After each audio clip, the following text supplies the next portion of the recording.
खबर मिल रही है, जहां पर बंगाल में कट सकते हैं 58 लाख वोटर के नाम। सूत्रों से ये जानकारी मिल रही है और पश्चिम बंगाल में करीब 24 लाख मतदाता मृत पाए गए हैं। 12 लाख से ज्यादा वोटरों का कुछ पता नहीं चला है।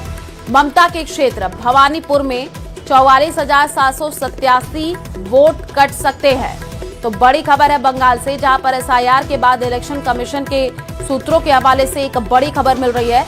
बंगाल में कट सकते हैं 58 लाख वोटर के नाम। सूत्रों के हवाले से जानकारी है। पश्चिम बंगाल में करीब 24 लाख मतदाता मृत पाए गए हैं। 12 लाख से ज्यादा वोटरों का कुछ पता नहीं चला है और ममता के क्षेत्र भवानीपुर में 44,787 वोट कट सकते हैं।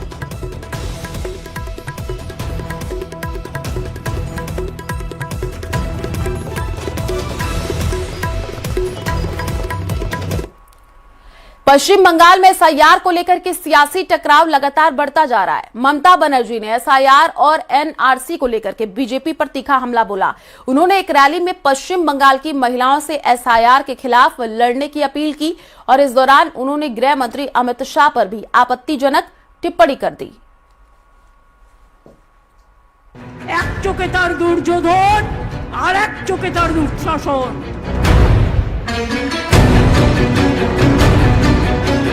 एसआईआर के खिलाफ बोलते बोलते ममता का गुस्सा ऐसा भड़का कि उन्होंने देश के गृह मंत्री अमित शाह पर भी आपत्तिजनक टिप्पणी कर दी।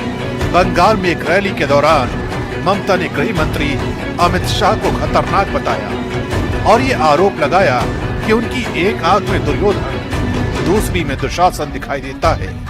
ममता को अमित शाह खतरनाक दिखाई देते हैं, तो वहीं बीजेपी का कहना है कि अमित शाह उन लोगों के लिए खतरनाक है जो देश के खिलाफ काम करते हैं।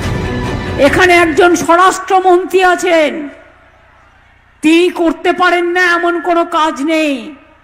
তার দু চোখ দেখলেই মনে হয় ভয়ঙ্কর দুর্যোগের বার্তা, দুরভিসন্ধি।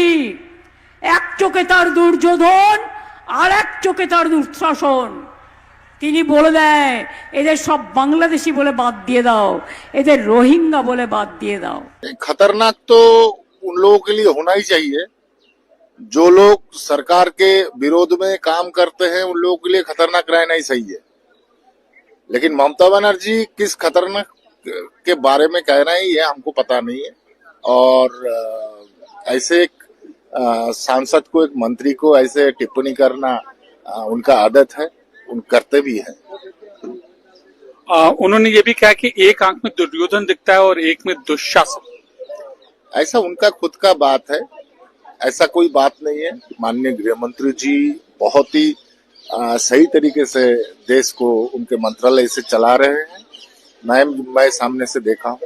उन्होंने जो बता रहा है ये पॉलिटिकल कुछ रिवेंज, पॉलिटिकल कुछ इशू को सामने खड़ा करके इसको ऐसे दिखाना चाह रहे हैं।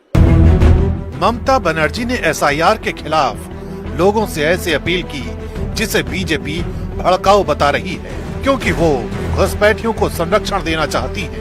কি মা বোনেরা, নাম কাটলে বাড়িতে সব জিনিসপত্র আছে তো, যেগুলো দিয়ে রান্না করেন আছে তো, প্রাণে শক্তি আছে, নাম কাটলে ধরবেন তো, ছেড়ে দেবেন না তো।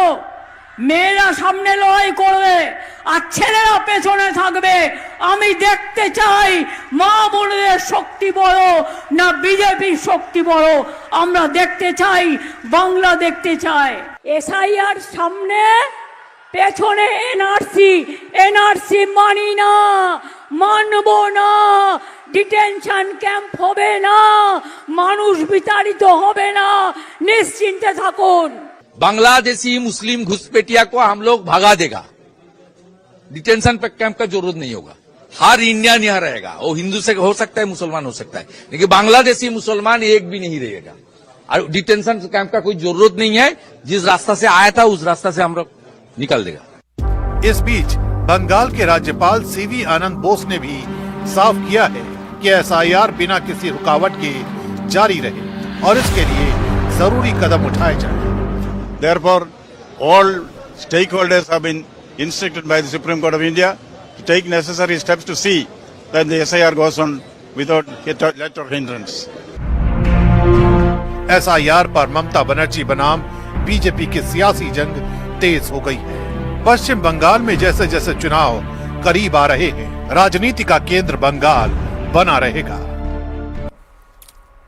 तो दिल्ली के रामलीला मैदान में एसआईआर के खिलाफ कांग्रेस की रैली पर बड़ा सवाल उठ गया है कि पार्टी अकेले क्यों उतर रही है। दरअसल एसआईआर पर 14 दिसंबर को दिल्ली के रामलीला मैदान में होने वाली कांग्रेस की रैली में इंडिया गठबंधन के किसी दल को न्योता नहीं दिया गया। पार्टी ने कहा इस मुद्दे पर पार्टी ने पूरे देश में लाखों हस्ताक्षर करवाए हैं, इसलिए ये पार्टी का आयोजन है। अब सवाल ये है कि क्या वाकई कांग्रेस सहयोगी दलों को नहीं बुलाना चाहती है या ममता सहित कई अन्य दलों के इनकार की आशंका ने कांग्रेस को अपने पैर पीछे खींचने पर मजबूर कर दिया।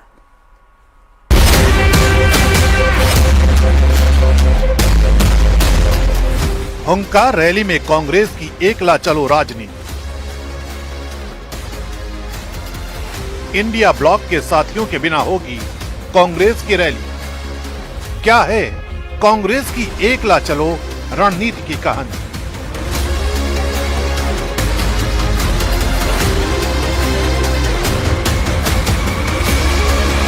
चौदह दिसंबर को एसआईआर के खिलाफ होने वाली हुंकार रैली में कांग्रेस ने साफ कर दिया है कि वो अकेले मैदान में उतरेगी। इंडिया गठबंधन के किसी भी दल को न्योता न भेजना राजनीतिक गलियारों में चर्चा की वजह बन गया, जबकि संसद के भीतर और बाहर राहुल गांधी इसी मुद्दे पर विपक्षी एकता की अगुवाई करते दिखे। उसी संघर्ष की रैली से सहयोगियों को बाहर रखना कई सवाल खड़े कर रहा है। दूसरी राय ये थी कि विपक्षी एकजुटता के संदेश के लिए सभी दलों की मौजूदगी जरूरी है। मंथन के बाद फैसला कांग्रेस के एकला चलो पर ही टिक गया। कथित वोट चोरी के मुद्दे पर इंडिया गठबंधन के नेता न सिर्फ संसद में राहुल गांधी के साथ दिखे, बल्कि इसी मुद्दे पर उनके घर हुए प्रेजेंटेशन और उसके बाद डिनर के लिए भी पहुंचे थे। लेकिन हुंकार रैली में तस्वीर इससे अलग रहने वाली है। हमने ये घोषित किया है कांग्रेस की, और इसमें एजेंडा है देश के लोकतंत्र की रक्षा, संविधान की हिफाजत।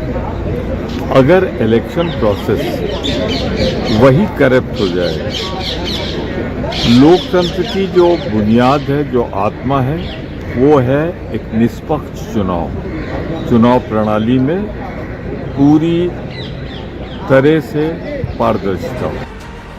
कांग्रेसी रणनीतिकारों की सबसे बड़ी चिंता ये थी कि सभी सहयोगी दल एक मंच पर आएंगे भी या नहीं। खासकर तृणमूल कांग्रेस को लेकर संशय गहरा रहा था। संसद सत्र के दौरान दोनों दल शायद ही किसी मुद्दे पर एक स्वर में दिखाई दिए। कांग्रेस नेताओं को इस बात की भनक लग गई थी कि अगर वो इंडिया गठबंधन के नेताओं को निमंत्रण देते हैं तो शीर्ष नेतृत्व मसलन अखिलेश यादव, शरद पवार और ममता बनर्जी नहीं पहुंचेंगे और दूसरी पंक्ति के नेताओं को भेज देंगे। एक ये भी वजह रही कि कांग्रेस ने एकला चलो का फैसला लिया। जहां तक आम आदमी पार्टी का स्टैंड है, हमने बहुत साफ कहा है, हम इंडिया गठबंधन का हिस्सा नहीं है। लेकिन विपक्षी दलों की तरफ से, जिसमें इंडिया गठबंधन के बाहर के भी दल हैं, विपक्षी दलों की तरफ से अगर कोई सामूहिक आंदोलन सदन में या सड़क पर, सड़क के बारे में फैसला पार्टी करेगी, लेकिन सदन में अगर उसको लेकर कोई आवाज उठाई जाएगी तो हम एसआईआर के मुद्दे पे साथ हैं। लोकसभा चुनाव में कांग्रेस के 99 सीटों तक पहुंचने के बाद राहुल गांधी की भूमिका को लेकर कई दल पहले की तुलना में नरम दिखे थे, लेकिन उसके बाद हुए राज्य चुनावों में पार्टी की कमजोर प्रदर्शन ने कांग्रेस की राजनीतिक हैसियत को फिर से सवालों में ला दिया। यही वजह है कि कई सहयोगी दल अब बड़े विपक्षी आयोजनों में कांग्रेस के साथ खड़े होने से पहले 2 बार सोचने लगे हैं। इन्हीं हालात ने कांग्रेस की रैली को अपनी शक्ति प्रदर्शन की तरह पेश करने की दिशा में धकेला है। और यूपी में सीएम योगी के कड़े निर्देश के बाद पुलिस की वेरिफिकेशन ड्राइव लगातार झुग्गी बस्तियों में चल रही है, जिसके बाद लखनऊ में इसका असर भी दिखा, जहां अवैध बांग्लादेशी घुसपैठी और रोहिंग्या वहां से भाग रहे हैं। मेरठ, कानपुर में भी पुलिस लगातार ऐसे लोगों के खिलाफ छानबीन में जुटी है। ये रिपोर्ट देखिए।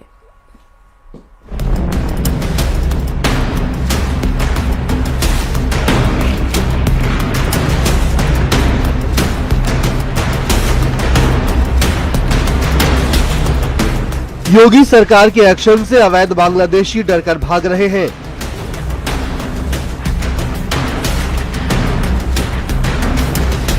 हाल ही में पुलिस ने बांग्लादेशी घुसपैठियों और रोहिंग्याओं की पहचान के लिए लखनऊ के डालीबाग इलाके में झुग्गी झोपड़ी में दस्तावेजों की पहचान की थी। इसके बाद कई संदिग्ध फरार हो गए।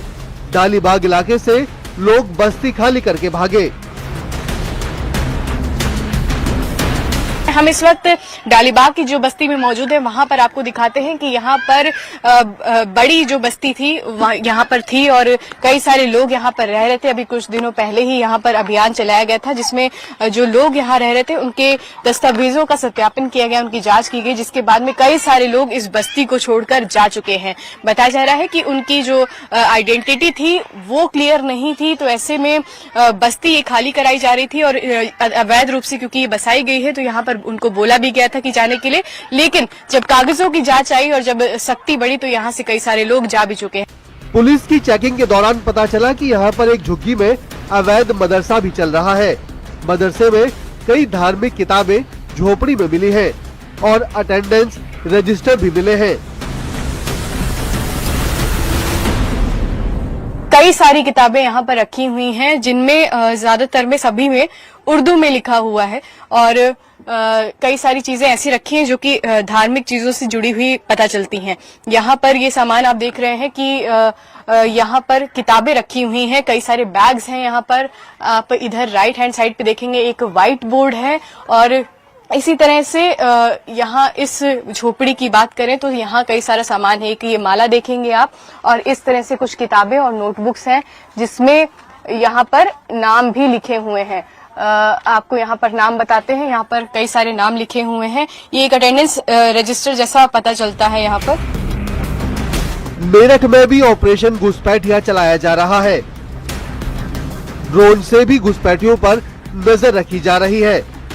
मेरठ पुलिस अभी तक 6,500 से ज्यादा घुसपैठियों के बारे में जानकारी इकट्ठा कर चुकी है।